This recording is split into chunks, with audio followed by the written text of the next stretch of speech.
한국을 따라잡을 수가 없다니 그게 무슨 말도 안 되는 소리입니까? 한국은 방산의 역사가 부족해요. 독일과 비교하는 것 자체가 불가하다고요. 여기 독일의 한 회의실에서 한 남성이 독일은 한국보다 10년은 뒤처졌다고 이야기를 하고 있습니다.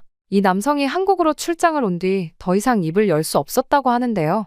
대체 이곳에서는 무슨 일이 있었던 걸까요? 오늘의 사연 시작합니다. 안녕하세요. 제 이름은 토마스 밀러입니다. 독일 라인메탈사의 전차 시스템 수석 엔지니어죠. 15년 경력의 레오파르트 전차 개발팀의 리더이죠. 하지만 제 일상에는 늘 불편한 것이 하나 있었습니다. 바로 한국이죠. 아니, 정확히 말하면 한국의 방산기술을 향한 지나친 자부심 말입니다. 독일인들에게 한국은 여전히 생소한 나라입니다. 전자제품이나 자동차는 좋을지 몰라도 첨단 방산기술, 말도 안 되죠. 모방은 잘하겠지만 원천기술은 여전히 서유럽의 전유물이라고 생각했습니다. 특히 전차 같은 첨단 무기는 오랜 시간의 기술 축적이 필요한 분야니까요. 그런데 이런 사실들을 받아들이지 못하는 한국인들을 보면 진짜 기가 차고는 합니다. 저희 회사에도 김준호라는 한국인 동료가 있는데 정말 심각할 정도로 오만하거든요. 솔직히 제가 한국을 좋아하지 않는 가장 큰 이유 중 하나라고 볼 수 있습니다. 매일같이 출근을 하면 쓸데없이 뒤처져 있는 한국 방산의 위대함을 이야기하고는 해요.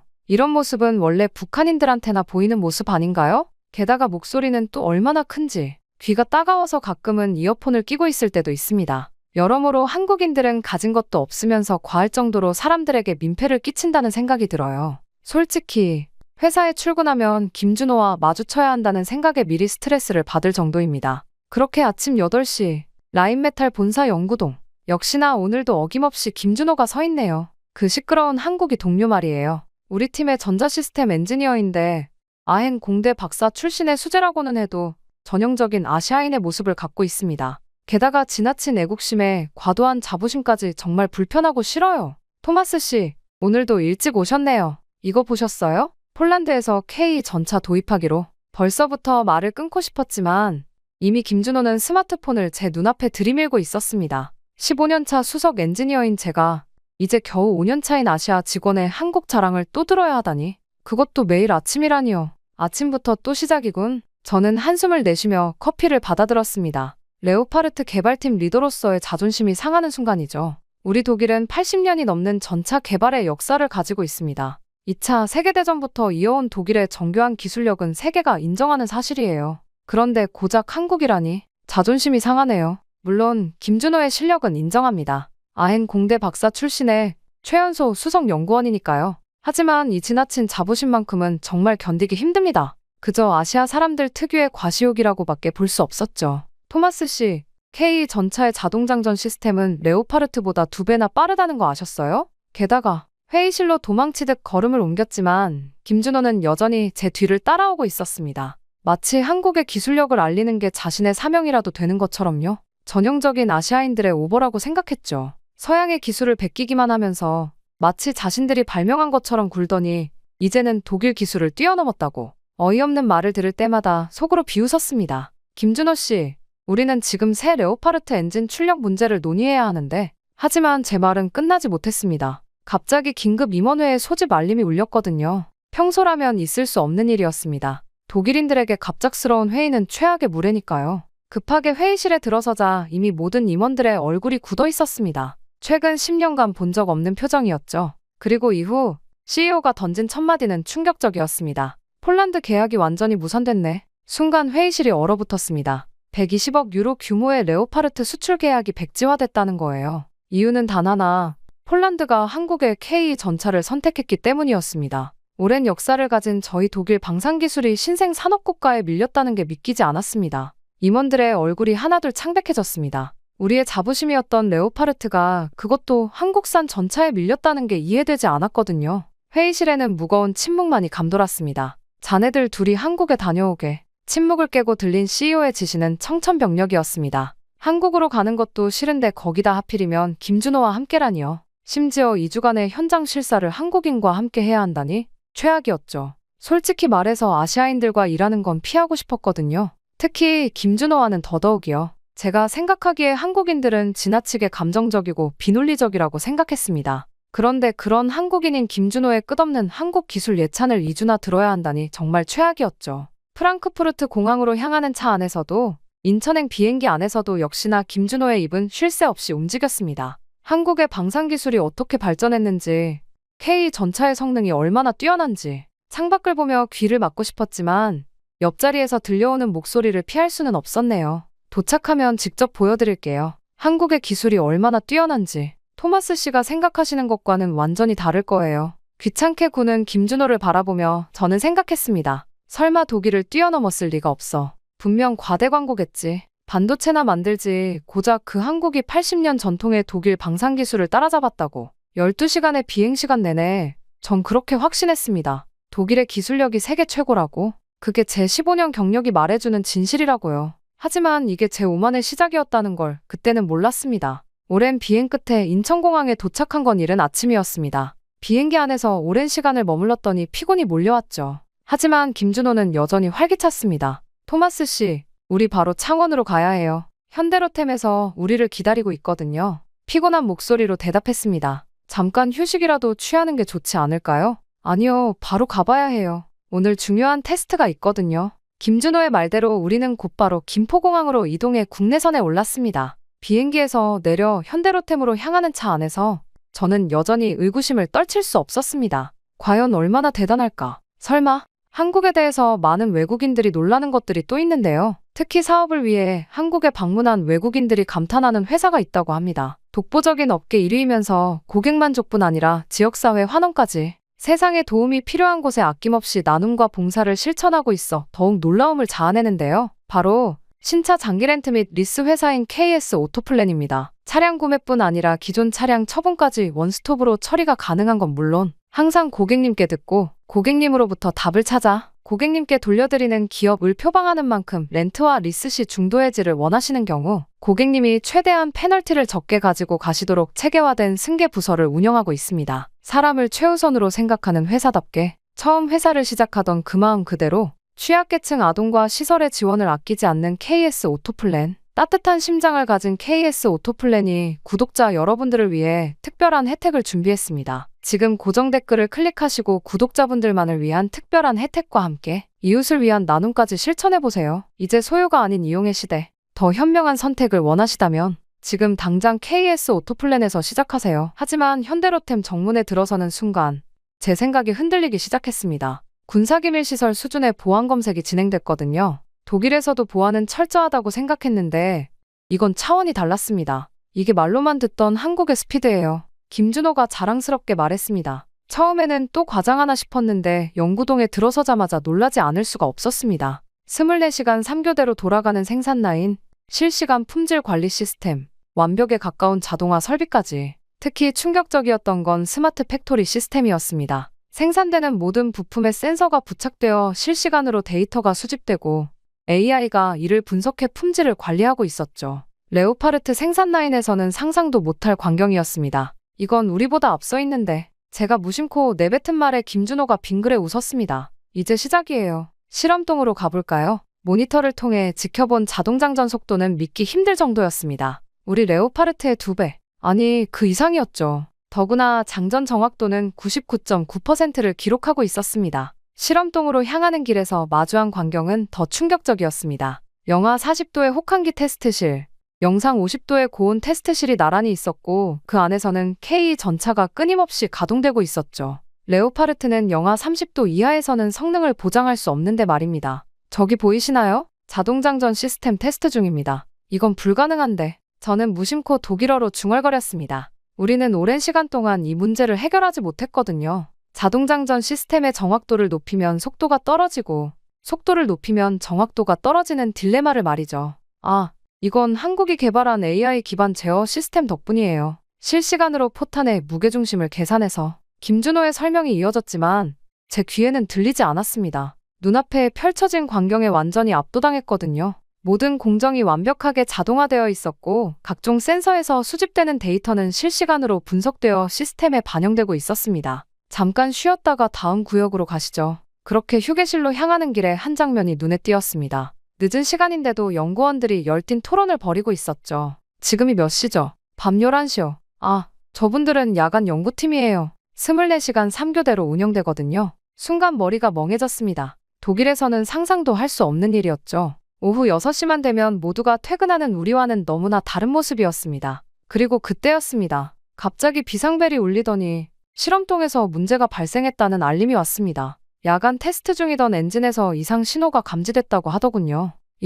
잠시 실례할게요. 김준호가 재빨리 실험동으로 달려갔습니다. 저도 따라가 보니 이미 수십 명의 연구원들이 모여 있었죠. 한밤중인데도 말입니다. 이게 독일이었다면 최소 내일 아침은 되어야 조치가 시작됐을 텐데. 더 놀라운 건 그들의 문제 해결 속도였습니다. 각자 맡은 부분을 체계적으로 점검하고 실시간으로 데이터를 공유하며 30분 만에 문제의 원인을 찾아냈습니다. 그리고 1시간 후 모든 것이 정상화됐죠. 이런 게 가능하다니. 밤이 깊어갈수록 제 고정관념은 산산조각이 났습니다. 한국의 기술력을 얕봤던 제 자신이 부끄러워지기 시작했죠. 특히 연구원들의 열정과 체계적인 시스템은 우리가 본받아야 할 점이었습니다. 내일은 더 놀라운 것들을 보여드릴게요. 김준호의 말에 이번에는 비웃음이 나오지 않았습니다. 오히려 기대가 됐죠. 이미 본 것만으로도 충격적인데 과연 내일은 어떤 모습을 보게 될지. 호텔로 돌아오는 차 안에서 저는 생각했습니다. 우리가 알던 한국은 없었다고. 이제는 우리가 배워야 할지도 모른다고.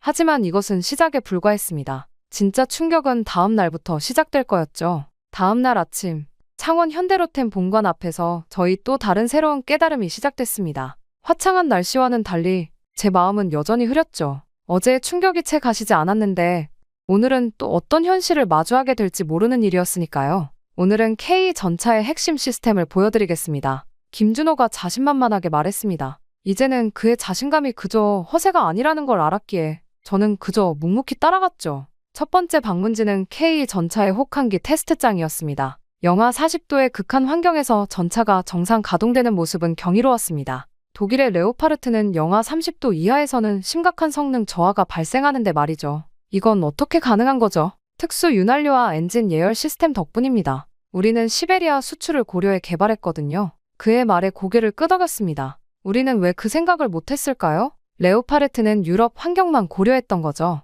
한국은 이미 글로벌 시장을 내다보고 있었던 겁니다. 더 놀라운 건 자동장전 시스템이었습니다. 1분에 8발, 레오파르트의 2배가 넘는 속도로 정확하게 장전이 이루어졌죠. 그것도 99.9%의 정확도로 말입니다. AI 기반 전장 관리 시스템을 보여드리겠습니다. 제어실로 이동하자 거대한 스크린이 눈에 들어왔습니다. 실시간으로 전장 상황이 3D로 구현되고 있었고 AI가 최적의 전술을 제안하고 있었죠. 적군의 움직임을 예측하고 우리 전차의 최적 위치를 계산하는 모습은 마치 SF 영화의 한 장면 같았습니다. 이건 우리가 10년째 풀지 못한 문제인데. 무심코 내뱉은 말에 김준호가 겸손하게 웃었습니다. 아직 개발 중인 기능들이 더 많아요. 저쪽으로 가보시죠. 다음은 신소재 연구실이었습니다. 복합 장갑 기술을 시연하는데 그 성능이 믿기지 않았습니다. 기존 전차보다 30% 가벼우면서도 방어력은 40% 높다니 도대체 어떻게 이런 게 가능한 걸까요? 나노 기술을 적용한 특수 소재입니다.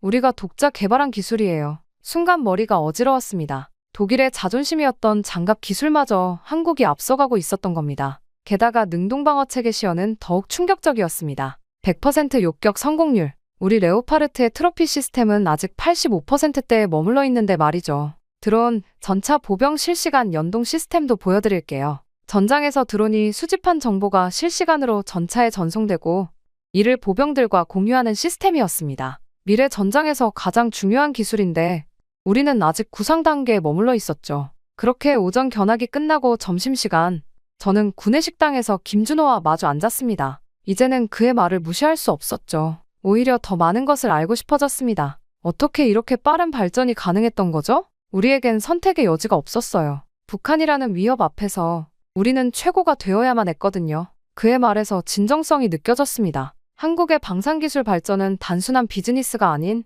생존을 위한 필사적인 노력의 결과였던 거죠. 점심을 마치고 오후에는 차세대 전차 개발 현장을 둘러봤습니다. 여기서 또 한 번 충격을 받았죠. 우리가 구상 중인 기술들이 이미 프로토타입으로 구현되어 있었으니까요. 레이저, 무기 탑재도 준비 중입니다. 2년 내로 실전 배치가 가능할 것 같아요. 저는 말문이 막혔습니다. 우리는 아직 이론 연구 단계인데 한국은 이미 실전 배치를 준비하고 있었던 거예요. 제가 무시했던 한국이 말이죠. 그렇게 하루가 저물어갈 때쯤 연구소 옥상에서 석양을 바라보며 저는 생각에 잠겼습니다. 불과 이틀 만에 제 세계관이 완전히 뒤집어졌다니. 우리가 그토록 우월하다고 생각했던 독일의 기술력이 이미 한국에 추월당했다는 사실을 솔직히 인정하지 않을 수가 없었습니다. 내일은 더 놀라운 것들이 기다리고 있습니다. 김준호의 말에 이번에는 두려움마저 들었습니다. 오늘 본 것만으로도 충격적인데 내일은 또 어떤 충격이 기다리고 있을지. 하지만 이상하게도 기대가 되기도 했습니다. 우리가 모르던 새로운 세계를 발견하는 기분이었으니까요.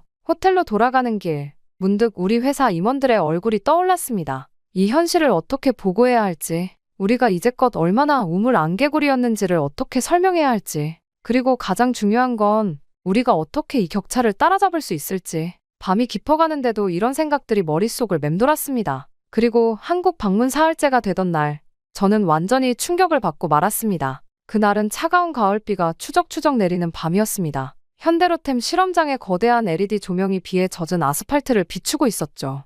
대형 전광판에는 야간 극한환경 테스트 진행 중이라는 문구가 번쩍이고 있었습니다. K 전차의 실전 테스트를 참관하는 날이었죠. 독일에서라면 이런 궂은 날씨에 테스트를 강행하진 않았겠지만 이곳은 달랐어요. 실험장 한켠에 설치된 임시 천막 아래서 테스트 준비 상황을 지켜보고 있노라니 차가운 빗방울이 간간히 얼굴에 닿았습니다. 비옷을 입은 정비사들이 마지막 점검을 위해 분주히 움직이는 모습이 눈에 들어왔죠.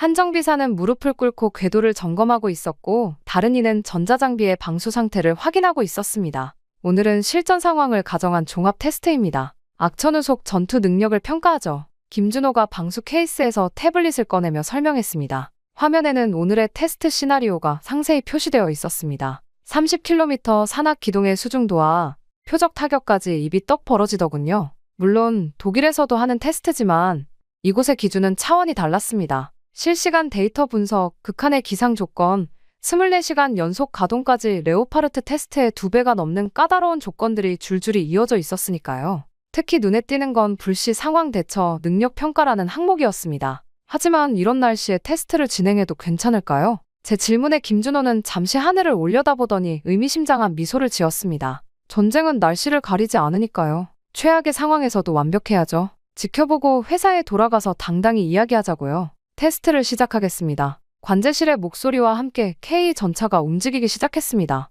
엔진음이 울리는 가운데 65톤의 거대한 강철 괴물이 빗줄기를 가르며 나아갔습니다. 야간 투시경으로 촬영된 영상이 대형 스크린에 실시간으로 전송되고 있었죠. 레이더와 연령상 장비가 전차 주변의 모든 상황을 디지털 데이터로 변환해 보여주고 있었습니다. 지금 전차에는 12개의 핵심 시스템이 동시에 작동하고 있습니다. 각각의 데이터는 실시간으로 분석되죠. 김준호의 설명을 들으며 모니터들을 바라보았습니다. 엔진 성능, 포탑 회전, 현수장치 반응, 전자제어 시스템, 모든 것이 완벽한 조화를 이루며 작동하고 있었습니다. 특히 인상적이었던 건 AI 기반의 실시간 진단 시스템이었죠. 레오파르트에는 없는 기술이었습니다. 그러다 밤 10시 15분 갑작스러운 경고음이 통제실을 가득 메웠습니다. 빨간색 경고등이 번쩍이는 가운데 메인 모니터에는 수십 개의 오류 메시지가 쏟아져 나왔습니다. 테스트 중이던 K 전차의 전자제어 시스템에서 심각한 이상 신호가 감지된 것이었죠. 엔진 출력이 급격히 저하되고 포탑 제어 시스템이 불안정한 신호를 보내기 시작했습니다. 긴급 상황입니다. 모든 엔지니어는 즉시 통제실로 모여주세요. 반복합니다. 차가운 기계음의 방송이 울려 퍼졌습니다. 그리고 그 순간 믿기 힘든 광경이 펼쳐졌습니다. 이미 퇴근했던 연구원들이 하나둘 모습을 드러내기 시작한 겁니다. 누군가는 양복 차림 그대로 또 누군가는 운동복 차림으로 뛰어들어왔죠. 심지어 식사 중이었던 듯한 연구원도 있었습니다. 겨우 10분 만에 30명이 넘는 엔지니어가 모였습니다. 통제실의 대형 스크린에는 실시간으로 전차의 상태가 3D로 표시되고 있었습니다. 빨간색으로 표시된 부분이 심장처럼 깜빡이는 가운데 연구원들은 각자의 자리를 잡고 문제 해결에 착수했습니다. 모두가 숙련된 움직임으로 자신의 임무를 수행하기 시작했죠. 전자제어팀, 메인보드의 전류값 확인해주세요. 현재 240V, 정상치보다 13% 초과입니다. 엔진팀, 냉각수 온도 그래프 이상합니다. 소프트웨어팀, 로그 분석 시작하겠습니다. 각각의 전문가들이 마치 응급실의 의료진처럼 체계적으로 움직였습니다. 독일에서라면 상부의 결제를 기다리느라 몇 시간은 허비했을 테지만 여기서는 각 팀이 즉각적으로 판단하고 조치를 취했습니다. 수십 개의 모니터에는 복잡한 데이터들이 실시간으로 흘러나왔고 연구원들은 그것을 마치 쉬운 동화책을 읽듯 빠르게 분석했습니다. 이것 좀 보세요. 김준호가 가리키는 모니터에는 AI 분석 시스템이 가동되고 있었습니다. 과거의 모든 오류 데이터와 현재 상황을 실시간으로 비교 분석하면서 가능한 원인을 순서대로 나열하고 있었죠. 마치 의사가 환자의 증상을 진단하듯 정확하고 체계적이었습니다. 27분이면 충분합니다. 한 연구원의 자신감 넘치는 선언이 현실이 되는 데는 오래 걸리지 않았습니다. 정확히 27분 후 전자제어 장치에 미세한 오류가 발견됐습니다. 습도 센서의 오작동으로 인한 연쇄 반응이었죠. 비가 만든 높은 습도가 센서의 임계값을 넘어서면서 발생한 문제였습니다. 더 놀라운 건 그 다음이었습니다. 예비 부품이 마치 마법처럼 즉시 공급됐고 수정된 소프트웨어는 실시간으로 업데이트됐습니다. 모든 과정이 디지털화되어 있어 한치의 오차도 허용하지 않았죠. 새벽 1시, 모든 문제가 해결됐다는 녹색 신호가 모니터에 떴습니다. 이제 다시 테스트를 재개하겠습니다. 연구원들의 눈빛에서는 피곤함보다 승리의 기쁨이 더 크게 느껴졌습니다. 그들에게 이런 위기 상황은 또 하나의 도전이자 시스템을 완벽하게 만드는 기회였던 겁니다. 후줄근해진 와이셔츠에 넥타이도 풀린 채 모두가 자신의 자리로 돌아갔습니다. 하지만 어느 누구도 퇴근을 생각하지 않는 듯했죠. 그들의 눈빛에는 오히려 다음 과제를 기다리는 듯한 열기가 가득했습니다. 호텔로 돌아가는 차 안 빗방울이 여전히 창문을 두드리고 있었습니다. 김준호가 조용히 말을 건넸습니다. 이런 일이 있을 때마다 우리는 더 강해집니다. 실패를 두려워하지 않는 것, 그게 우리의 경쟁력이죠. 창밖으로 보이는 공장들의 불빛은 여전히 꺼지지 않고 있었습니다. 한밤중인데도 꺼지지 않는 불빛처럼 그들의 열정도 꺼질 줄 모르는 듯했어요.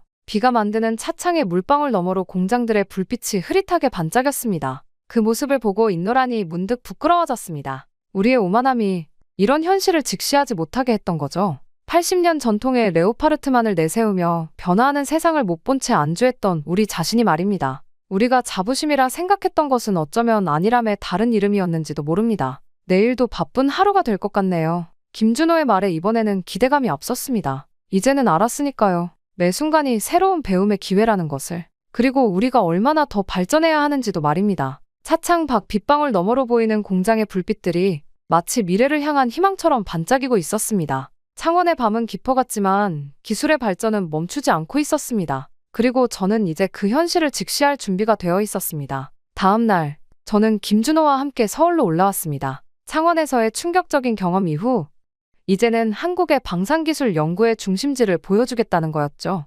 KTX에서 내려 강남으로 향하는 도로변, 간간히 내리는 가을비 사이로 마천루들이 빛나고 있었습니다. 저기 보이는 건물입니다. 김준호가 가리킨 곳은 검은 유리와 철골로 이루어진 초현대식 빌딩이었습니다. 국방과학연구소 특별연구센터라는 간판은 어디에도 보이지 않았지만 건물 주변의 삼엄한 경비만으로도 이곳의 특별함을 짐작할 수 있었죠. 보안 검색을 받으셔야 합니다. 1층 로비에서 시작된 보안 절차는 생체 인증부터 소지품 검사까지 마치 군사시설에 들어가는 것 같은 느낌이었습니다. 특히 눈에 띈 건 양자암호화 기반의 출입 통제 시스템이었죠. 독일에서도 아직 실험 단계인 기술이었습니다. 여기가 우리의 두뇌입니다. 44층 연구소에 들어서자마자 시선을 사로잡는 건 거대한 홀로그램 시스템이었습니다. 천장부터 바닥까지 이어지는 3차원 디스플레이는 마치 공상과학 영화의 한 장면 같았죠. 실시간으로 전 세계의 방산기술 동향이 입체적으로 표시되고 있었습니다. 미국의 에미레이 에이브럼스, 그리고 우리 레오파르트의 성능 분석 데이터까지.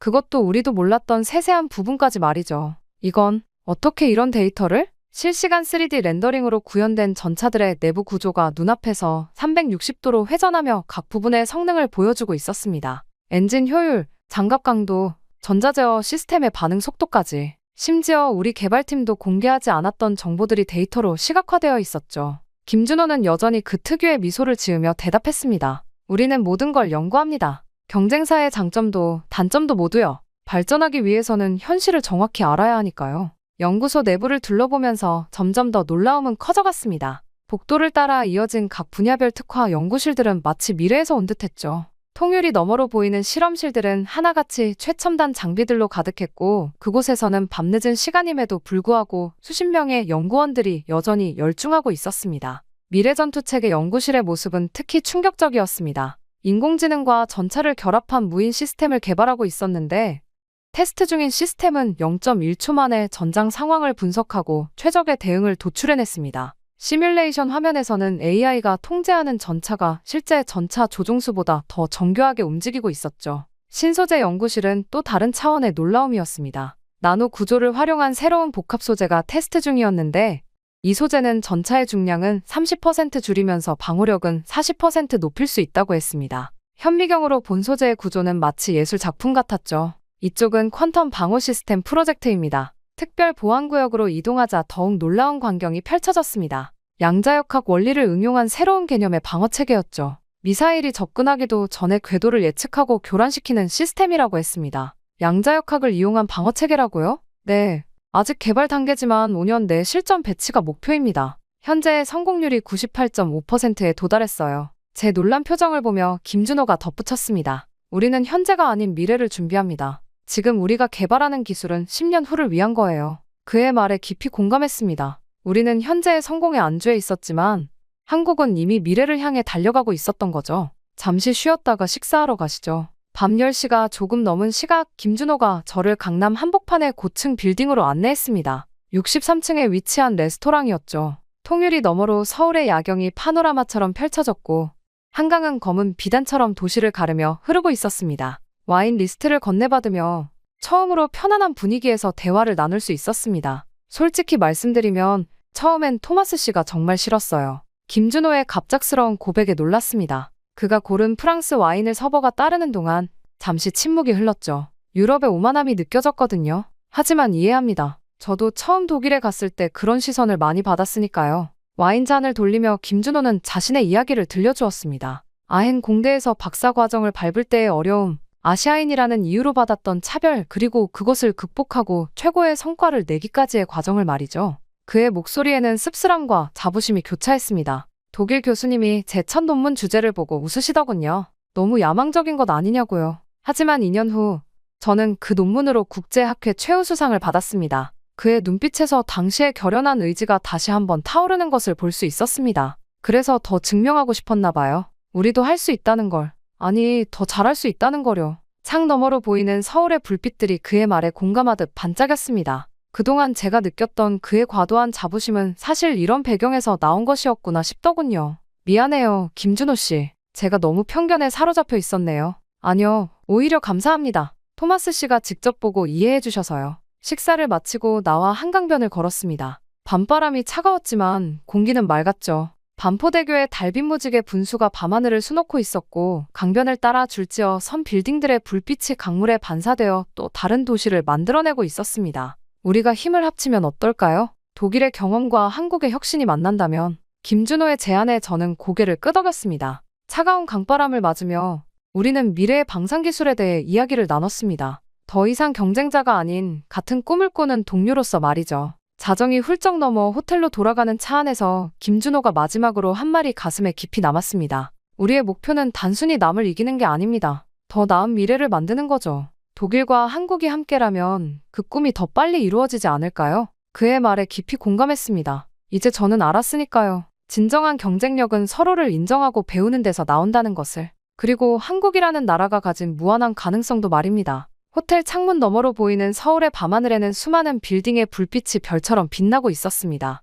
그 불빛들처럼 한국의 기술도 눈부시게 발전하고 있었고 이제는 저도 그 발전에 증인이 되어 있었죠. 더 이상 경쟁자가 아닌 함께 미래를 만들어갈 동반자로서 말입니다. 그렇게 모든 일정을 마치고 독일로 돌아오는 비행기 안에서 보고서를 마무리하며 저의 손가락이 키보드 위에서 잠시 멈췄습니다. 라인메탈 본사에 제출할 보고서의 마지막 문장을 쓰기가 이상하리만큼 망설여졌거든요. 한국에서 보낸 2주가 제 인생에서 가장 충격적인 시간이었다는 사실을 어떻게 담아내야 할지 고민됐습니다. 현대로템의 기술력은 라인메탈을 최소 10년 앞서가고 있으며 이 격차는 향후 더욱 확대될 것으로 예상됩니다. 마침내 타이핑을 마치고 노트북을 덮었습니다. 옆자리에서 자고 있는 동료 준호를 바라보며 쓴웃음이 났어요. 우리가 본사에 이 보고서를 제출하면 어떤 반응이 나올지 뻔히 보였거든요. 그리고 귀국 직후 열린 긴급 이사회에서 예상대로 보고서는 폭탄과 같은 충격을 주었습니다. 이게 말이 됩니까? 토마스, 우리가 10년이나 뒤처졌다니요?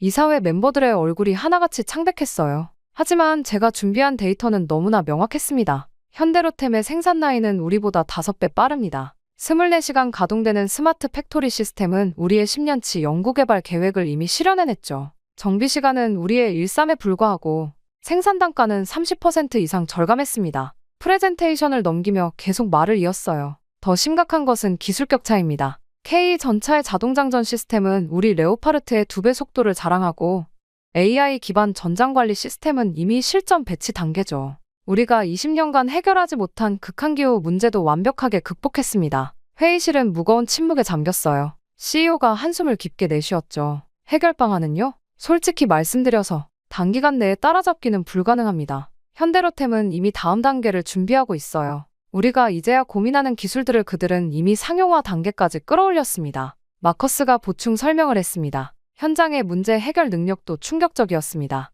우리였다면 한 달은 걸렸을 문제를 단 하루 만에 해결하더군요. 연구진들의 헌신적인 태도와 빠른 의사결정 구조. 우리는 이런 면에서도 한참 뒤처져 있습니다. 이사회가 끝난 후 사무실로 돌아와 창밖을 바라봤습니다. 독일의 차분한 저녁 풍경이 눈에 들어왔죠. 책상 위에는 옆자리 동료 김준호와 마지막으로 한잔했던 맥주잔이 아직 그대로 놓여 있었어요. 토마스, 이제 어떻게 할 거예요? 뒤에서 들리는 김준호의 목소리에 고개를 돌렸습니다. 우리 부서가 큰 변화를 겪게 될 것 같아. 아니, 어쩌면 회사 전체가. 그래도 다행이에요. 우리가 직접 보고 경험한 걸 있는 그대로 전달했으니까요. 이제 라인메탈도 변화해야 할 때가 됐죠. 김준호의 말에 고개를 끄덕였습니다. 처음엔 그토록 불편했던 한국인 동료였는데 이제는 가장 신뢰하는 파트너가 되어 있었죠. 준호, 우리 부서에서 새로운 프로젝트 팀을 꾸리는 게 어떨까? 현대로템과의 기술 협력을 위한. 김준호의 눈이 반짝였습니다. 우리는 나란히 서서 창밖을 바라봤어요. 독일의 저녁 하늘이 붉게 물들어가고 있었습니다. 맥주를 따르며 김준호에게 말했어요. 건배, 준호, 우리가 함께 만들어갈 미래를 위해. 유리잔이 부딪히는 소리가 조용한 사무실에 울렸습니다. 해는 저물고 있었지만 우리의 새로운 여정은 이제 막 시작되려 하고 있었죠. 토마스, 기억나요? 처음에는 서로 말도 잘 안 했었는데. 김준호의 말에 저도 모르게 웃음이 났습니다. 그래, 내가 매일 아침 한국 이야기할 때마다 짜증났었지. 근데 이제는 내가 먼저 한국 얘기를 꺼내고 있잖아. 김준호도 따라 웃었습니다. 우리는 창가에 나란히 서서 라인메탈 본사의 불빛들을 바라봤어요. 수많은 엔지니어들이 아직도 불을 밝히고 일하고 있었죠. 준호야, 고마워. 내가 없었다면 난 아직도 내 편견 속에 갇혀 있었을 거야. 이번 한국 출장이 내 인생의 전환점이 될 것 같아. 저도 감사해요, 토마스. 선입견 없이 모든 걸 열린 마음으로 받아들여 주셔서요. 이제 우리가 진짜 시작이잖아요. 맞습니다. 이제부터가 진짜 시작이었어요. 한국의 기술력과 독일의 전통이 만나 만들어낼 새로운 혁신, 그리고 서로 다른 문화가 부딪혀 탄생할 놀라운 시너지. 우리는 이미 그 가능성을 보았고 그것을 현실로 만들 준비가 되어 있었죠. 사무실 창 너머로 첫 별이 떴습니다. 어둠이 내린 도시의 불빛들이 마치 우리 앞에 놓인 무한한 가능성처럼 반짝였어요. 저는 다시 한번 잔을 들어올렸습니다. 준호야, 우리가 바꿔나갈 라인메탈을 위해, 그리고 편견 없는 더 나은 세상을 위해서요. 김준호가 제 말을 이어받았습니다. 유리잔이 다시 한번 부딪혔고 그 맑은 소리가 새로운 시대의 시작을 알리는 종소리처럼 들렸습니다. 이제 우리는 알았어요. 진정한 혁신은 기술의 발전만이 아닌 서로를 이해하고 받아들이는 마음에서 시작된다는 것을. 그리고 그 여정의 첫걸음을 우리가 함께 내딛고 있다는 것을요. 창밖으로 보이는 별들이 더욱 밝게 빛나는 것 같았습니다. 마치 우리의 새로운 시작을 축복해주는 것처럼요. 앞으로 펼쳐질 제 미래가 어떨지는 모르지만 한 가지는 확실했습니다. 제가 훨씬 열린 사람이 되었다는 것을요. 그리고 준호와 한국을 통해 저희 오만함을 알아차릴 수 있었다는 것도 말이죠. 저의 이야기는 여기서 끝이 나지만 저는 계속해서 더 나아가려 합니다. 이제는 한국과 함께 말이죠. 저에게 이러한 깨달음을 준 준호와 한국에게 감사한 마음을 전하며 저의 이야기는 이만 마치겠습니다. 제 이야기를 들어주셔서 감사합니다. 여기 한국이나 북한이나 동양인들은 다 똑같다고 말하면서 그들이 너무 싫다고 온몸을 벌벌 떠는 러시아 명문대생이 있습니다. 이 여학생은 학교에서 만나게 된 동양인 남성에게 몹쓸 짓을 당했다면서 죽기 전에 한국에게 복수를 하고 말 것이라고 소리쳤다고 합니다. 그러던 중 우연히 만나게 된 한국인에게서 들은 충격적인 말 한마디로 인해 죽어도 한국으로 가겠다며 길에서 주저앉았다고 하는데요. 도대체 그녀는 무슨 말을 들은 것일까요? 바로 사연 들어보겠습니다. 안녕하세요. 저는 나탈리아입니다. 모스크바 국립외교대학에서 국제정치를 전공하는 3학년 학생이에요. 제 소개를 들으면 사람들이 관심을 보이곤 해요. 외교관 아버지를 두었고 피아니스트인 어머니 밑에서 자란 모범생이니까요. 하지만 저를 잘 아는 친구들은 요즘 제 모습을 보며 안타까운 눈길을 보내죠. 늘 활기차고 적극적이었던 제가 어느 순간부터 사람들을 피하고 모든 것에 방어적이 되었으니까요. 그도 그럴 것이 제가 한때는 한반도에서 오는 모든 것들을 경계하고 거부했던 사람이니까요. 모든 희망을 잃고 배신감에 빠져있던 그때 누가 알았을까요? 제가 다시 한국 문화에 매료되어 그곳으로 유학을 가게 될 줄을. 도대체 무슨 일이 있었길래? 하고 궁금해하시는 분들이 많아요. 한국이 제 인생의 터닝포인트가 되었다는 말을 하면 다들 의아해하시죠. 하지만 진심입니다. 제 인생을 완전히 바꿔놓은 건 다름 아닌 그 우연한 만남이었으니까요. 이쯤 되면 제가 한국과 무슨 일이 있었던 것인지 궁금하시겠죠? 그럼 이제부터 제 이야기를 들려드릴게요. 한순간의 상처가 어떻게 평생의 편견이 될 뻔했는지, 그리고 그 편견이 어떻게 새로운 희망으로 바뀌게 되었는지에 대해서요. 나타샤, 넌 꼭 훌륭한 외교관이 될 거야. 어릴 적 아버지가 자주 하시던 말씀이에요. 러시아 외무부에서 30년간 외교관으로 재직하신 아버지는 제게 늘 세상을 보는 넓은 시각을 가르쳐 주셨죠. 주말마다 아버지의 서재에서 세계 각국의 이야기를 들으며 자란 저는 자연스럽게 외교관의 꿈을 품게 되었습니다. 나탈리아, 진정한 외교는 정치만이 아닌 문화의 교류에서 시작된단다. 어머니의 이 말씀은 제가 모스크바 국립외교대학을 선택하는 데 큰 영향을 미쳤어요. 고등학교 시절 저는 학생회장이었고 영어와 프랑스어 경시대회에서 수상할 정도로 언어에도 소질이 있었습니다. 역사올림피아드 전국 2위 수상, 모의유엔 대회 러시아 대표. 그렇게 차곡차곡 제 꿈을 향해 준비해갔죠. 그리고 마침내 모스크바 국립외교대학에 수석 입학이라는 결실을 맺을 수 있었어요. 대학 1, 2학년 시절은 정말 눈코 뜰 새 없이 바빴습니다. 전공 공부는 물론이고 HSK, JLPT 등 아시아권 언어 자격증도 취득했죠. 러시아 외교부 인턴십도 경험했고요. 아버지의 조언대로 다양한 국가의 친구들과 교류하려 노력했는데 특히 아시아 문화에 관심이 많았어요. 세르게예브나, 넌 정말 특별한 학생이야. 교수님들은 제가 수업 시간에 보여주는 통찰력 있는 발언들을 늘 높이 평가해 주셨습니다. 특히 아시아 마이너스 태평양 지역 국제관계론 수업에서는 항상 만점을 받았죠. 그렇게 순탄하게 흘러가던 제 대학 생활이 3학년이 되면서 크게 달라지기 시작했어요. 새 학기 첫날 학과장님께서 저를 불러 특별한 부탁을 하셨거든요. 나탈리아, 이번에 북한에서 교환 학생들이 오는데 내가 좀 도와주면 좋겠구나. 내 실력이라면 충분히 잘 해낼 거야. 그때만 해도 저는 이 제안이 제 인생을 완전히 바꿔놓을 거라고는 상상도 못했습니다. 오히려 기뻤죠. 북한이라는 신비로운 나라에서 온 학생들과 교류할 수 있다는 사실이 흥미진진하게 느껴졌으니까요. 그렇게 시작된 개강 첫 주는 정신없이 지나갔어요. 새로운 수업들, 낯선 얼굴들, 그리고 과제들까지. 그러다 국제정치학개론 수업에서 처음 북한 교환 학생들과 마주쳤습니다. 특히 영철이라는 학생이 눈에 띄었어요. 안녕하세요. 저는 리영철입니다. 모스크바에서 공부하게 되어 영광입니다. 그의 또박또박한 러시아어 발음과 예의 바른 태도가 인상적이었죠. 수업 시간에 보여준 날카로운 통찰력은 더더욱 그랬고요. 그렇게 새 학기는 시작되었습니다. 당시 저는 20살의 평범한 러시아 여대생이었고 외교관이라는 꿈을 향해 열심히 달려가는 중이었죠. 도서관에서 밤늦게까지 공부하고 친구들과 커피를 마시며 수다 떨고 주말엔 어머니와 함께 차이콥스키 홀에 공연을 보러 가는 그런 평화로운 나날들이었습니다. 새 학기가 시작된 지 일주일쯤 되었을까요? 모스크바의 가을 하늘 아래 저는 도서관 앞 벤치에서 영철을 기다리고 있었어요. 국제정치학 세미나 발표 준비를 위한 첫 만남이었죠. 현대 국제질서에서 러시아와 아시아의 역할이라는 주제로 30분 발표를 준비해야 했는데 교수님이 저와 영철을 한 조로 배정하셨거든요. 기다리셨나요, 나탈리아 씨? 그때 저는 시간보다 10분 일찍 도착한 영철의 모습에 놀랐습니다. 보통 학생들은 늦거나 딱 시간 맞춰 오는데 그는 달랐어요. 손에는 이미 준비해온 자료들이 가득했고 노트북에는 관련 논문들이 정리되어 있었죠. 러시아의 신동방 정책에 대해서는 어떻게 생각하시나요? 그렇게 토론을 시작하자마자 던진 그의 날카로운 질문에 저는 또 한 번 놀랐어요. 보통 교환 학생들은 수업 내용을 따라가기에도 바쁜데 그는 이미 러시아의 최신 정책까지 공부해온 거였죠. 그건 결국 미국의 아시아 견제 정책에 대한 러시아의 대응이라고 봐요. 특히 극동지역 개발. 제 의견에 영철은 깊이 고개를 끄덕였습니다. 그리고는 자신이 준비해온 북한 측 자료들을 꺼내 보여주었어요. 놀랍게도 그의 분석은 매우 체계적이었고 저도 미처 생각하지 못했던 관점들이 많았습니다. 그렇게 시작된 우리의 만남은 자연스럽게 학업 외의 대화로도 이어졌어요.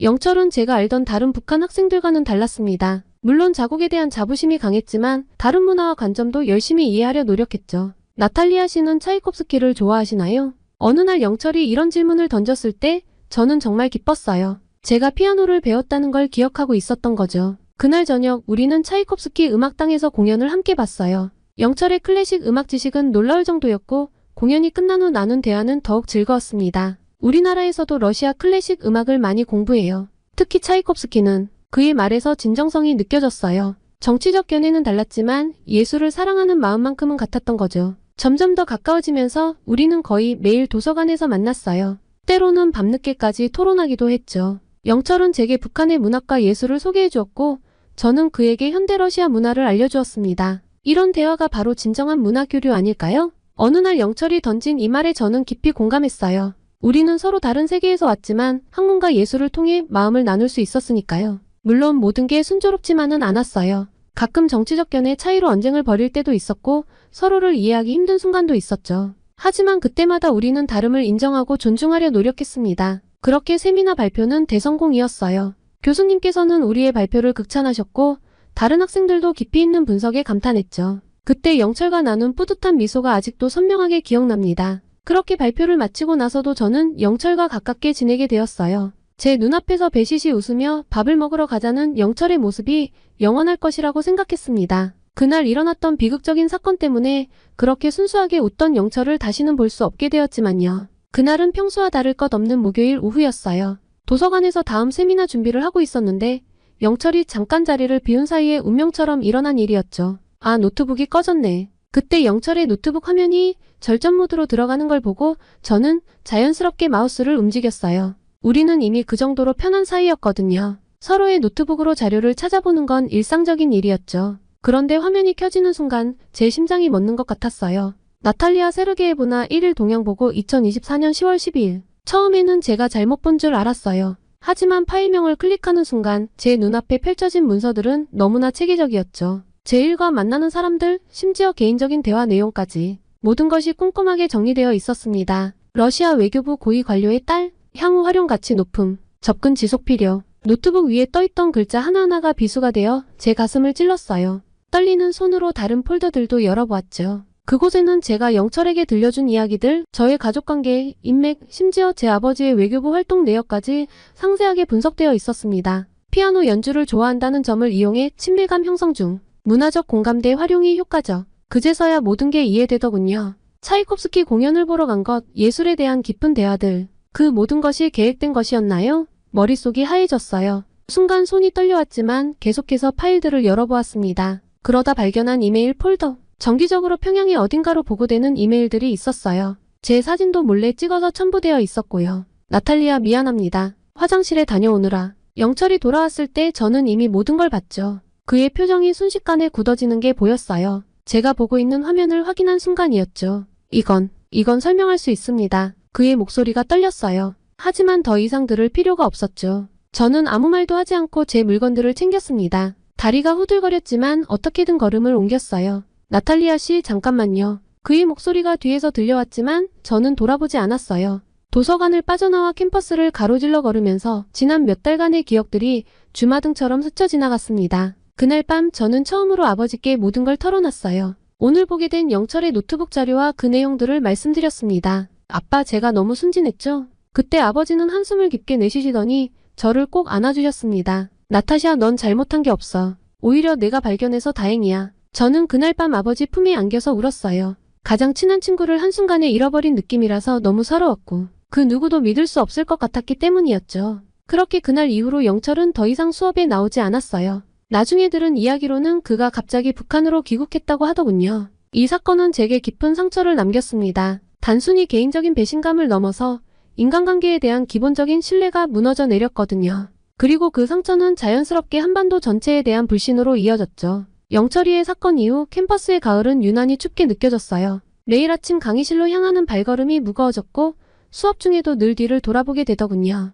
누군가가 저를 지켜보고 있는 것만 같은 느낌이 들었습니다. 나탈리아, 너 요새 좀 많이 야위어 보인다. 친한 친구 올가가 제게 걱정스럽게 물었지만 저는 그저 미소로 둘러댔어요. 어떻게 설명할 수 있었겠어요? 제가 북한 정보원의 감시 대상이었다는 사실을. 그것도 제가 신뢰했던 친구를 통해서 말이에요. 그렇게 도서관에 가는 것조차 두려워졌습니다. 영철과 함께 공부하던 그 자리, 수많은 대화를 나누던 그 공간, 모든 것이 이제는 불편한 기억으로 남았죠. 심지어 도서관 구석구석에 설치된 CCTV를 의심스러운 눈으로 보게 되었으니까요. 나탈리아, 이번 학기 아시아 정치 경제론 수업은 안 듣나요? 그때 좋아하던 교수님의 권유도 거절했어요. 한반도 관련 수업은 모두 피하고 싶었거든요. 수업 자료에서 마주치는 한글만 봐도 가슴이 답답해졌으니까요. 딸아, 넌 외교관이 되고 싶다며? 이런 경험도 다 밑거름이 될 거야. 아버지의 위로가 있었지만 쉽게 마음을 추스르기 힘들었어요. 매일 밤 악몽에 시달렸고 자다가 화들짝 깨는 일이 잦아졌죠. 꿈에서는 늘 누군가가 저를 감시하고 제 모든 행동을 기록하는 모습이 나왔어요. 특히 힘들었던 건 다른 아시아 유학생들과의 관계였어요. 중국이나 베트남, 특히 한국인 친구들과도 거리를 두게 되었죠. 이성적으로는 그들과는 전혀 관계없는 일이라는 걸 알면서도 감정적으로는 자꾸 경계하게 되더군요. 세르게이브나 이번 모의유엔 대회는 참가 안 하나요? 학과장님께서 물으셨을 때 처음으로 거절의 답변을 드렸어요. 제가 그토록 좋아하던 국제교류 활동조차 부담스러워졌으니까요. 혹시라도 제 말 한마디, 행동 하나가 어딘가에 보고되고 있진 않을까. 그런 생각이 떠나질 않았어요. 그렇게 제 일상은 점점 좁아져 갔습니다. 수업, 도서관, 집, 이 단순한 동선마저도 늘 긴장 속에서 보내야 했죠. 원래는 매주 가던 발레 공연도 끊고 피아노 레슨도 중단했어요. 나탈리아, 차라리 전가를 고려해보는 건 어떨까? 그때 어머니의 조심스러운 제안에 잠시 흔들리기도 했어요. 하지만 그건 제 꿈을 포기하는 거나 다름없었죠. 결국 저는 강의실에 남기로 했습니다. 다만 더 이상 예전의 적극적인 나탈리아는 아니었어요. 그렇게 저는 밤마다 창밖을 바라보며 생각했어요. 모스크바의 불빛들이 반짝이는 걸 보면서 제가 언제쯤 이 불안감에서 벗어날 수 있을지, 그리고 과연 다시 누군가를 온전히 신뢰할 수 있을지. 그렇게 시간이 흘러 12월이 되었습니다. 모스크바의 12월은 늘 춥지만 그날은 특히 추웠어요. 국제관계학과 답사로 교회에 있는 외교문서 보관소를 방문하는 날이었거든요. 아침부터 눈이 내리기 시작했지만 크게 신경 쓰지 않았죠. 러시아의 겨울엔 흔한 일이니까요. 나탈리아, 폭설 예보가 있는데 괜찮겠어? 올가의 걱정스러운 말에도 저는 고개를 끄덕였어요. 그때는 몰랐죠. 이 선택이 제 인생을 바꾸게 될 줄은요. 오후 3시 문서 보관소에서 나왔을 때 상황은 심각했어요. 시야를 가릴 정도로 눈이 휘몰아치고 있었고 도로는 이미 통제된 상태였죠. 교수님은 대학 버스가 올 때까지 건물 안에서 기다리자고 하셨지만 교수님, 제가 먼저 가보겠습니다. 아버지가 근처에서 일이 있다고 하셔서요. 거짓말이었어요. 그저 혼자만의 시간이 필요했거든요. 영철 사건 이후로 사람들과 함께 있는 게 불편해졌었죠.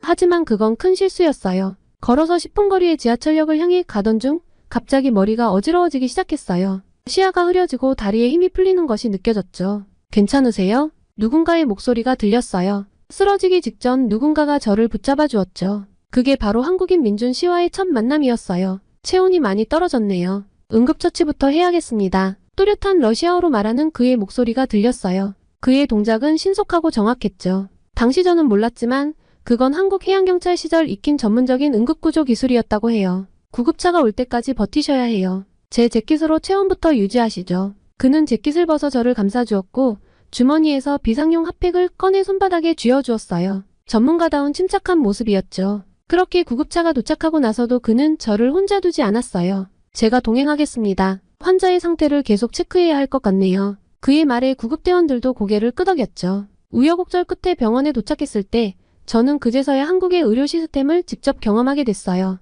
모스크바에 있는 한국 의료진이 운영하는 응급센터였거든요. 외국인 환자군요. 통역이 필요하시나요? 그렇게 접수와 동시에 다국어 지원 코디네이터가 나타났고 모든 절차가 신속하게 진행됐어요. 영상 촬영, 혈액 검사, 응급 처치까지 마치 잘 짜여진 공연을 보는 것 같았죠. 저체온증과 과로로 인한 탈진이네요. 당분간 입원 치료가 필요해 보입니다. 의사의 설명을 민준 씨가 꼼꼼히 러시아어로 통역해 주었어요. 그제서야 알았죠. 그가 러시아어는 물론 의학 용어까지 능통하다는 걸요. 걱정 마세요. 제가 보호자 연락처 받아놨어요. 곧 부모님께서 오실 거예요. 정신이 혼미한 와중에도 그의 세심한 배려가 느껴졌어요. 그렇게 시작된 4일간의 입원 생활. 그 시간은 제게 한국을 새롭게 보는 계기가 되었죠. 매일 병문안을 오는 민준 씨를 통해 한국의 선진 의료 시스템과 문화를 알게 됐으니까요. 특히 인상적이었던 건 의료진들의 전문성과 시스템의 효율성이었어요. 러시아의 병원과는 확연히 달랐죠. 모든 것이 디지털화되어 있었고 환자 중심의 서비스가 인상적이었어요. 한국은 응급구조 시스템이 세계적 수준이에요. 저도 해경 시절에 많이 배웠죠. 민준 씨의 설명을 들으며 저는 서서히 한국이라는 나라에 대한 호기심이 생기기 시작했어요. 그때는 몰랐죠. 이 우연한 만남이 제 인생의 방향을 완전히 바꾸게 될 거라는 걸요. 폭설이 내리던 그날, 저는 단순히 육체적 저체온증에서 구조된 게 아니었어요. 제 마음의 차가운 벽도 서서히 녹기 시작했던 거죠. 굿모닝 나탈리아 씨. 그렇게 날이 밝았어요. 다음날 아침 병실 문을 열고 들어온 민준 씨의 얼굴에는 밝은 미소가 있었어요. 손에는 바나나 우유와 작은 화분을 들고 있었죠. 아, 이게 뭔가요? 한국에서는 병문안 올 때 바나나를 많이 가져와요. 소화도 잘 되고 영양가도 좋아서요. 화분은 병실이 너무 삭막해 보여서 화분 속 작은 수특기를 창가에 놓으면서 그가 설명을 이어갔어요. 민준 씨의 출근 전 병문안은 그렇게 일상이 되었어요. 매일 아침 8시 그는 어김없이 병실 문을 두드렸죠. 덕분에 저는 한국의 의료 시스템을 자세히 관찰할 수 있었어요. 여기 진료과별로 담당 통역사가 모두 배치되어 있어요. 24시간 교대 근무로요. 민준 씨는 제게 이곳의 시스템을 하나하나 설명해 주었어요. 특히 인상적이었던 건 스마트 병실이라는 개념이었죠. 침대 옆 태블릿으로 모든 걸 제어할 수 있어요. 간호사 호출은 물론이고 식사 주문, 검사 결과 확인까지요. 처음에는 이런 첨단 시스템이 낯설었지만 곧 그 편리함에 감탄하게 됐어요. 러시아에서는 상상도 못할 일이에요. 제 말에 민준 씨는 웃으며 고개를 끄덕였죠. 한국은 의료 관광 강국이에요. 특히 응급의료 시스템은 세계 최고 수준이죠. 매일 오후가 되면 의료진들이 회진을 돌았어요. 인상적이었던 건 의사 선생님들이 태블릿으로 제 상태를 체크하면서도 항상 따뜻한 미소로 제 눈을 마주치며 대화를 나눴다는 거예요. 러시아의 권위적인 의료 문화와는 사뭇 달랐죠. 점심시간이 되면 민준 씨는 종종 도시락을 들고 왔어요. 한국 병원 식단도 좋지만 가끔은 입맛이 당기지 않을 것 같아서요. 그가 준비해온 도시락에는 늘 따뜻한 배려가 담겨 있었어요. 러시아인의 입맛을 고려한 음식들이었죠. 보르시치, 피로시키. 어떻게 구했는지 모르겠지만 정성스럽게 준비한 게 느껴졌어요. 민준 씨는 어떻게 해양경찰에서 의료 통역사가 된 거예요? 어느 날 저는 용기를 내어 물었어요. 해경 시절에 해상 구조 활동을 많이 했어요. 외국인 조난 사고도 자주 있었죠. 그때 언어의 장벽을 절실히 느꼈어요. 그래서 저녁 후에 의료 통역 공부를 시작했죠. 그의 대답에서 진정성이 느껴졌어요. 이번 3일째 되던 날 복도 산책을 하면서 우리는 더 많은 이야기를 나눴어요. 그의 해양경찰 시절 이야기, 응급구조 훈련 과정, 그리고 왜 의료 통역을 선택하게 됐는지 모든 이야기가 저를 매료시켰죠. 실은 말이에요. 창가에 서서 모스크바의 겨울 풍경을 바라보며 그가 말했어요. 제가 러시아어를 배우게 된 계기가 있어요. 대학 시절 러시아 선박조난 사고가 있었거든요. 그때 제대로 된 통역이 없어서 구조가 지연됐어요. 그날 이후로 결심했죠. 언어로 인한 장벽 때문에 누군가의 생명이 위험해지는 일은 없어야 한다고. 그때 그의 진심 어린 고백에 저는 마음이 따뜻해졌어요. 영철 사건 이후로 제가 쌓아올린 차가운 벽이 그의 따뜻한 진정성 앞에서 조금씩 녹아내리고 있다는 걸 느꼈죠. 퇴원하시면 뭐가 가장 하고 싶으세요? 차이콥스키 음악당에 가고 싶어요. 아, 죄송해요. 그냥 제 생각을. 토요일에 차이콥스키의 호두까기 인형 공연이 있던데 함께 가실래요? 창밖으로 눈이 다시 내리기 시작했어요. 하지만 이번에는 두렵지 않았어요. 오히려 설레는 마음이 들었죠. 영철이 남긴 상처가 아직 완전히 아물지는 않았지만 이제 새로운 시작을 할 준비가 된 것 같았어요. 그렇게 호두까기 인형 공연이 끝나고 우리는 차이콥스키 음악당 근처 카페로 향했어요. 바깥은 여전히 추웠지만 마음만은 따뜻했죠. 공연의 감동이 아직 채 가시지 않은 탓일까요? 어릴 적에 이곳에 자주 왔었어요. 따뜻한 코코아를 앞에 두고 저는 문득 그 말이 나왔어요. 음악당 근처에서 사셨나요? 민준 씨의 질문에 저는 고개를 저었어요. 아니요, 이 근처가 아니라 그때는 상트페테르부르크에 살았어요. 우리 옆집에 한국인 가족이 살았거든요. 김 선생님 가족과의 추억이 물밀듯이 밀려왔어요. 제가 5살 때였을까요?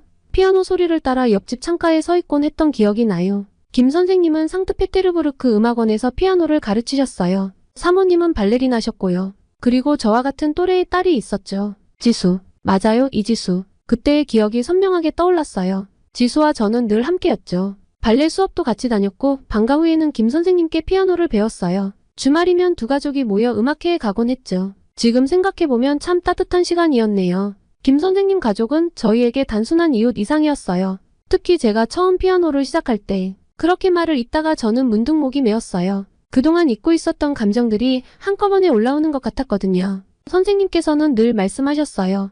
음악에는 국경이 없다고. 그리고 정말 그랬어요. 우리는 서로의 언어를 완벽하게 이해하지 못했지만 음악을 통해 마음을 나눌 수 있었죠. 민준 씨는 조용히 제 이야기를 들어주었어요. 그의 따뜻한 시선에 용기를 얻어 저는 계속 말을 이었죠. 하지만 제가 10살 되던 해 김 선생님 가족이 갑자기 한국으로 돌아가셨어요. 지수와 나눈 마지막 포옹이 아직도 생생해요. 우리는 서로 눈물바다였죠. 잠시 말을 멈추고 창밖을 바라봤어요. 눈이 조금씩 내리기 시작하고 있었죠. 그 후로 한동안 저는 피아노를 치지 않았어요. 너무 그리웠거든요. 하지만 어머니께서 말씀하셨죠. 좋은 추억은 우리를 더 강하게 만든다고. 민준 씨가 물었어요. 지금도 연락하시나요? 고개를 저었어요. 아니요. 처음에는 편지도 주고받고 했는데 이사도 하고 하면서 연락이 끊겼어요. 그리고 말을 잠시 멈추었다가 이어갔어요. 그리고 영철 사건 이후로는 그 추억조차 저도 모르게 지우려고 했던 것 같아요. 한반도에서 온 모든 것들에 대해 마음의 벽을 치면서. 하지만 이제는 달라졌나요? 민준 씨의 조심스러운 질문에 저는 살며시 미소를 지었어요. 네, 이제야 깨달았어요. 제가 얼마나 편협했는지. 한 사람의 잘못으로 모든 것을 부정하려 했다는 게 부끄러워요. 김 선생님 가족이 보여주신 그 따뜻함도 지수와의 우정도 그건 모두 진실이었는데 카페 창밖으로 모스크바의 밤거리가 보였어요.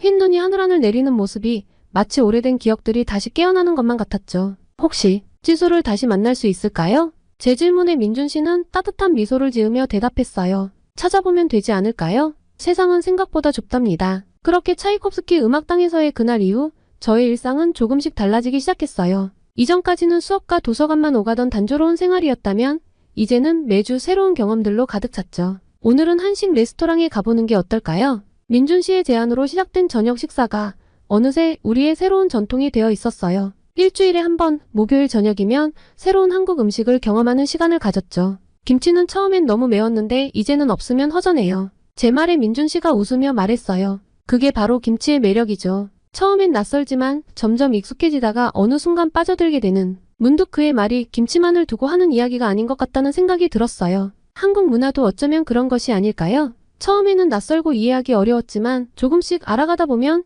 그 속에 담긴 깊이를 발견하게 되는, 이건 한국어로 뭐라고 하나요? 식사 중에 자주 던지던 제 질문에 민준 씨는 늘 친절하게 답해 주었어요. 그러다 보니 자연스럽게 한국어에 대한 호기심도 생겼죠. 안녕하세요는 러시아어로 즈드라스트브이제인데 발음하기가 훨씬 어려워요. 제가 한국어와 러시아어를 비교하며 이야기할 때마다 민준 씨의 눈이 반짝였어요. 두 언어 모두 존댓말 체계가 있다는 게 흥미롭죠? 그렇게 주말이면 우리는 모스크바에 있는 한국문화원을 찾았어요. 처음에는 망설여졌지만 그곳에서 만난 한국인들은 모두 따뜻했어요. 특히 한국어 강좌를 담당하시는 박 선생님은 마치 옛날 김 선생님을 보는 것 같았죠. 나탈리아 씨, 한글은 세종대왕님께서 백성들을 위해 만드신 문자예요. 배우기 쉽게 과학적으로 설계되었죠. 한글의 창제 원리를 설명해 주시는 박 선생님의 눈빛에서 자부심이 느껴졌어요. 그리고 저는 그 수업을 들으며 문화란 결국 사람이라는 걸 다시 한번 깨달았죠. K-파프 수업에서는 민준 씨가 오히려 저보다 더 서툴렀어요. 전 이런 춤은 정말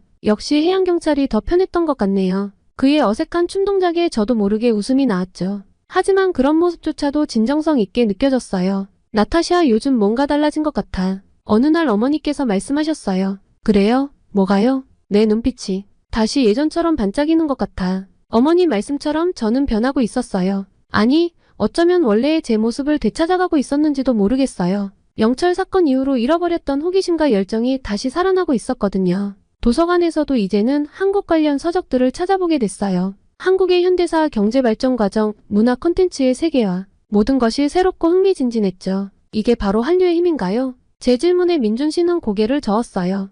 아니요, 이건 나탈리아 씨의 열린 마음의 힘이에요. 편견의 벽을 허물고 새로운 시각으로 바라보려는 그 용기. 그의 말에 저는 잠시 생각에 잠겼어요. 정말 그런지도 모르겠네요. 한 사람의 배신으로 인해 닫아버렸던 마음을 다른 한 사람의 진정성으로 인해 다시 열게 된 것일까요? 봄이 오고 있었어요. 모스크바의 거리에는 아직 눈이 남아있었지만 그 속에서 새싹들이 고개를 내밀기 시작했죠. 마치 제 마음속에서 피어나는 새로운 이해와 공감처럼. 그렇게 시간이 흘러봄이 무르익어갈 무렵 저는 인생에서 가장 큰 결심을 하게 됐어요. 서울대학교 국제대학원 교환학생 프로그램에 지원하기로 한 거죠. 정말 지원하시는 거예요? 민준 씨의 눈이 반짝였어요. 그동안 한국 유학에 대해 이야기는 나눴지만 제가 실제로 행동으로 옮길 거라고는 생각하지 못했나 봐요. 네, 아버지께서도 허락하셨어요. 오히려 적극적으로 권유하셨죠. 아버지는 제가 한국행을 고민한다고 했을 때 뜻밖의 반응을 보이셨어요. 나타샤, 외교관이 되고 싶다면 이런 경험이 필요해. 한 나라를 진정으로 이해하려면 그곳에서 살아봐야 하니까. 또한 지원서를 쓰는 과정은 결코 쉽지 않았어요.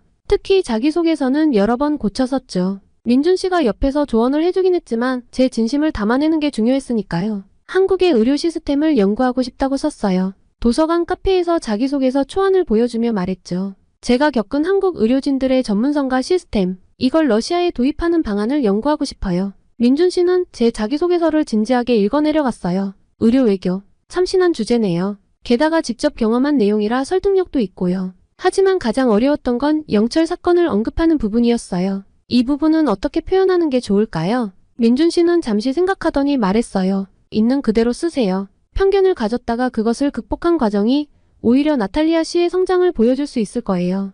결국 저는 모든 것을 솔직하게 썼어요. 북한 유학생과의 사건으로 한반도 전체에 대한 편견을 가졌던 것, 하지만 우연한 계기로 한국의 선진 의료 시스템을 경험하면서 그 생각이 완전히 바뀌게 된 것, 그리고 이제는 그 경험을 바탕으로 양국의 의료 협력을 위해 공부하고 싶다는 것까지. 면접은 화상으로 진행된대요.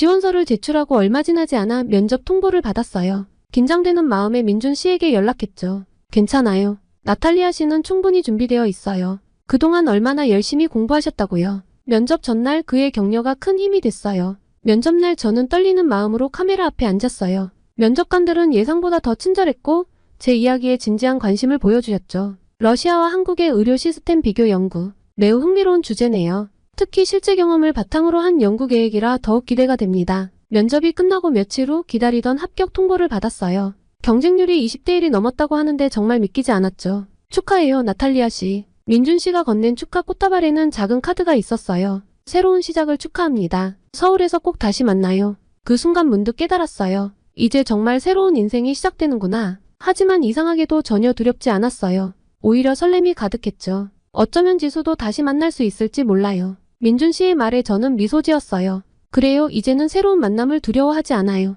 오히려 기대가 되니까요. 봄바람이 불어오는 모스크바의 거리를 걸으며 저는 생각했어요. 인생이란 건 참 예측할 수 없는 것 같아요. 한순간의 상처가 평생의 편견이 될 수도 있지만 또 다른 한순간의 만남이 그 모든 것을 바꿔놓을 수도 있다는 걸. 이제 저는 그걸 알아요. 그렇게 또다시 시간이 흘렀고 모스크바에 여름이 오고 있었어요. 서울로 떠나기 전 마지막 한 달이 이렇게 빨리 지나갈 줄은 몰랐네요. 출발 준비를 하면서 문득문득 지난 시간들이 떠올랐어요. 나탈리아, 이거 봐. 그때 어머니께서 오래된 앨범을 꺼내셨어요. 김 선생님 가족과 찍은 사진들, 지수와 함께 발레 연습하던 모습, 첫 피아노 발표회 때의 사진까지. 그동안 제가 의도적으로 외면했던 추억들이었죠. 이걸 왜 이제 보여주시는 거예요? 내가 준비가 됐다고 생각해서. 어머니의 말씀에 저는 고개를 끄덕였어요. 그래요, 이제는 준비가 된 것 같아요. 그 따뜻했던 기억들을 있는 그대로 받아들일 수 있게 됐으니까요. 민준 씨는 제가 한국 생활에 잘 적응할 수 있도록 이것저것 알려주느라 바빴어요. 지하철 앱은 꼭 다운받으세요. 그리고 이건 카카오톡 사용법인데. 그의 꼼꼼한 설명을 들으며 이제는 더 이상 낯선 문화가 두렵지 않다는 걸 느꼈어요. 출발 전날 밤이 되었고 그때 아버지께서 서재로 저를 부르셨어요. 나타샤, 내가 자랑스럽구나. 왜요, 아빠? 한 번의 상처로 모든 것을 판단하지 않고 다시 도전하는 내 모습이. 이게 바로 진정한 외교관의 자세란다. 그때 아버지의 말씀에 눈시울이 붉어졌어요. 그동안 제가 얼마나 많이 성장했는지 그때서야 실감할 수 있었거든요. 마지막으로 찾은 차이콥스키 음악당에서 민준 씨가 물었어요. 후회는 없으세요? 네, 전혀요. 오히려 감사해요. 그날 폭설이 아니었다면 민준 씨를 만나지 못했을 테고 지금의 저도 없었을 테니까요. 처음 영철을 만났던 순간을 떠올렸습니다. 저는 순수한 호기심으로 가득 찼었죠. 그리고 그 관계가 깨어졌을 때는 제 마음도 함께 산산조각 났었어요. 하지만 이제는 알아요. 그 상처가 있었기에 제가 더 강해질 수 있었다는 걸. 서울에서 만나요. 그렇게 공항으로 갔고 저는 민준 씨와 마지막 인사를 나누었어요. 그는 한 달 뒤에 서울로 돌아간다고 했죠. 새로운 병원으로 자리를 옮기게 됐다나요. 그렇게 비행기 창밖으로 모스크바가 점점 작아지는 걸 보며 생각했어요. 제가 걸어온 길이 그리고 앞으로 걸어갈 길이 모두 제 인생의 소중한 부분이라는 걸요. 그렇게 비행기가 구름을 뚫고 올라갔습니다. 눈부신 햇살이 기다리고 있네요. 마치 제 앞에 펼쳐질 새로운 인생처럼 빛나는. 어쩌면 지금 이 순간 서울 어딘가에서 지수도 저를 기다리고 있을지도 모르겠습니다. 그리고 분명히 알아요. 이제 제가 만들어갈 이야기는 더 이상 상처와 편견의 이야기가 아닌 이해와 성장의 이야기가 될 거라는 걸. 비행기에서 마지막 일기를 쓰며 저는 그동안의 여정을 돌아보게 됐어요. 한 번의 배신으로 모든 것을 판단했던 제가 부끄러워요. 하지만 그 경험이 없었다면 지금의 깨달음도 없었겠죠. 한국이라는 나라가 보여준 따뜻함과 전문성은 제 편견의 벽을 하나둘 허물어 주었으니까요. 특히 한국의 의료 시스템을 직접 경험하면서 많이 배웠어요. 첨단 기술과 따뜻한 인간미가 공존할 수 있다는 것, 효율성과 배려가 함께 갈 수 있다는 것. 이건 단순한 시스템의 차이가 아닌 문화적 성숙도의 차이라고 생각해요. 또한 민준 씨를 통해 본 한국의 모습도 인상적이었죠. 전문성과 책임감 그리고 세심한 배려가 자연스럽게 어우러진 모습. 이런 게 바로 진정한 선진국의 모습이 아닐까요? 가장 감사한 건 한국이 제게 새로운 시작의 기회를 준 거예요. 상처로 닫혀있던 제 마음을 열어준 것, 편견 너머의 진실을 볼 수 있게 해준 것, 그리고 더 넓은 세상으로 나아갈 용기를 준 것까지. 이제 저는 알아요. 진정한 외교란 정치나 경제만이 아닌 서로의 문화를 이해하고 존중하는 것에서 시작된다는 걸. 그리고 그 이해의 시작은 바로 열린 마음이라는 것도요. 한국에서의 새로운 시작이 설레면서도 두렵지만 이제는 자신 있어요. 제가 경험한 한국의 모든 것들이 제게 큰 힘이 되어줄 테니까요. 그리고 꼭 지수를 찾고 싶어요. 김 선생님 가족에게 감사 인사도 전하고 싶고요. 그분들이 어린 제게 심어주신 따뜻한 마음이 있었기에 이렇게 다시 한국으로 향할 수 있는 것 같아요. 창밖으로 해가 떠오르고 있어요. 마치 제 인생의 새로운 장이 시작되는 것처럼 눈부시게. 이제 저는 러시아와 한국을 잇는 작은 다리가 되고 싶어요. 그리고 믿어요. 이런 작은 이해와 존중이 모여 더 나은 세상을 만들 수 있다는 것을. 이게 바로 제가 한국에게서 받은 가장 큰 선물이에요. 새로운 시각으로 세상을 바라볼 수 있는 용기, 그리고 더 나은 미래를 꿈꿀 수 있는 희망. 제 이야기는 여기까지입니다. 지금까지 길고 길었던 이야기를 들어주신 모든 분들께, 그리고 한국에게 감사드립니다. 마지막으로 저처럼 불미스러운 일로 인해 한국을 오해하게 된 사람들이 있다면 이 사연을 선물해 주시길 당부드리고 싶네요. 행복하세요.